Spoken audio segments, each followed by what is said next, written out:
What's up, everybody? Welcome back to the channel. Today, we're diving into some serious NBA drama, and it involves some of the biggest names in the game, both past and present. We're talking about Charles Barkley, LeBron James, and James Harden. Things got heated, and Sir Charles did not hold back. So, grab your popcorn, because this is a story you won't want to miss. It all started with some comments from LeBron James and James Harden. Now, we all know these guys are incredible players, future Hall of Famers, no doubt. But recently, they've been part of a larger conversation, a trend, really, where some modern players seem to be downplaying the greatness of the older generations. You've probably heard the takes. They played against plumbers and firemen, or the game was so much less athletic back then.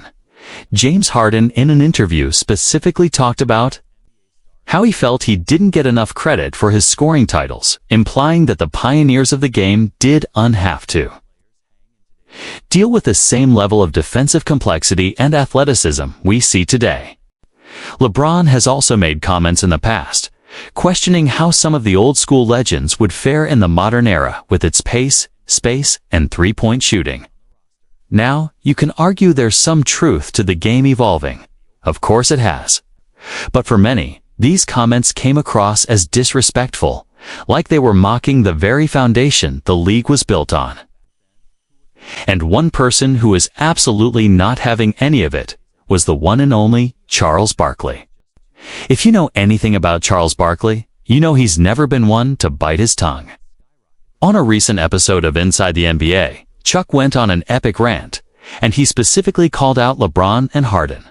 He started by saying how tired he was of hearing the disrespect from younger players. He said, and I'm paraphrasing here, "It drives me crazy when these young guys, who are making hundreds of millions of dollars, act like the game started when they were born." Barkley made it clear that he wasn't just defending his own era, it's the 80s and 90s, but all the generations that came before him. He talked about Bill Russell, Wilt Chamberlain, Oscar Robertson, Jerry West, the guys who built the league from the ground up. He pointed out that these legends didn't have private jets, multi-million-dollar sneaker deals, or the massive media exposure that today's stars enjoy. They played for the love of the game and, in many cases, had to work second jobs in the off-season just to make ends meet. Chuck's main point was one of gratitude and perspective. He argued that players like LeBron and Harden are standing on the shoulders of giants. The global phenomenon that is the NBA, the massive salaries, the endorsements, none of it would be possible without the sacrifices and the groundwork laid by those who came before. He said something along the lines of, "For you to sit there and mock them, to say they played against plumbers, is just ignorant. These guys are the reason you have the life you have." He went on to challenge the idea that older players couldn't hang in today's league. He brought up the physicality of his era. The hand-checking, the hard fouls, and the paint things that would get you ejected and fined today were just part of a regular Tuesday night game back then. He laughed at the idea that guys like Michael Jordan or Larry Bird would struggle. He said, "Are you kidding me? You think Michael Jordan, with this spacing and no hand-checking, wouldn't average 45 points a game? It's ridiculous." Barkley's argument is that greatness is relative to the era, but it should always be respected. You can't just transplant a player from one era to another and expect a perfect 1-to-1 comparison. The rules were different, the style of play was different, the priorities were different.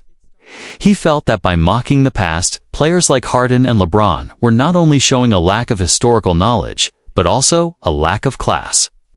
This whole situation really sparked a huge debate online and across the sports world. On one side, you have people who agree with Harden and LeBron. They argue that sports science, training, and the sheer talent pool have made the modern NBA a far superior product. They believe it's fair to say that today's average player is more skilled than the average player from 40 years ago. They see it not as disrespect, but as an honest assessment of the game's evolution.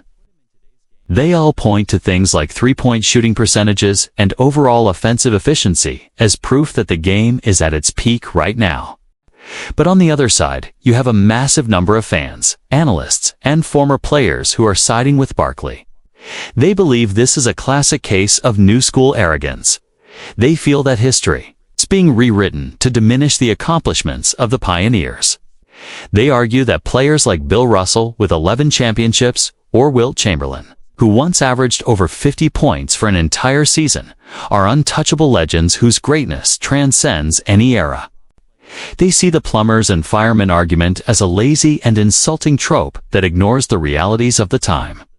What's really interesting is how this conversation splits along generational lines. Younger fans who grew up watching LeBron, KD, and Steph are more likely to see the modern game as the pinnacle. Older fans who remember watching Magic, Bird, and Jordan tend to be more protective of that legacy.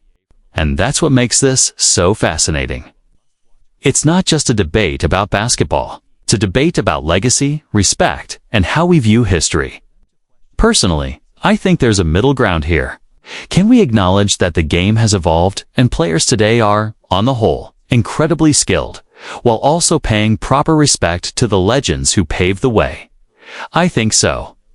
It doesn't have to be one or the other. You can appreciate Stephen Curry's shooting revolution without tearing down Jerry West's legacy. You can marvel at LeBron's all-around dominance without suggesting that Kareem Abdul-Jabbar wouldn't be able to compete today. Greatness is greatness. The context changes, but the impact remains. Michael Jordan's impact on the 90s is undeniable. Bill Russell's impact on the 60s is historical. LeBron James's impact on the modern era is legendary.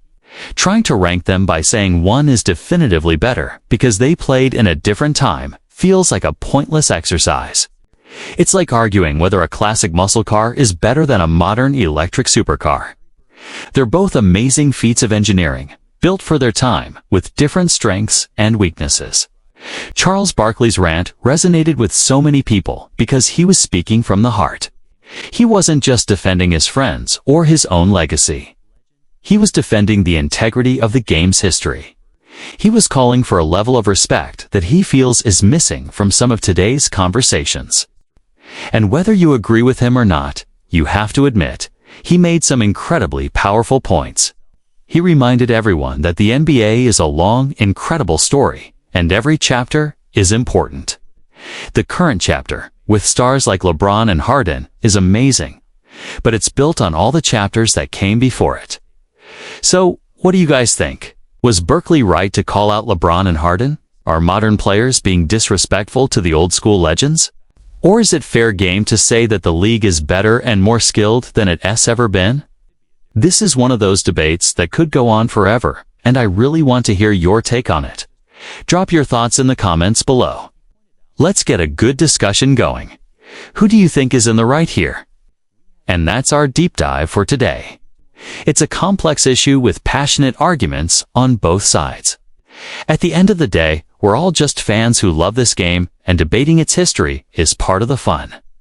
Thanks so much for watching. If you enjoyed this breakdown, make sure to hit that like button and subscribe to the channel for more content just like this. We're always talking about the latest and greatest stories from around the world of sports. Until next time, take it easy.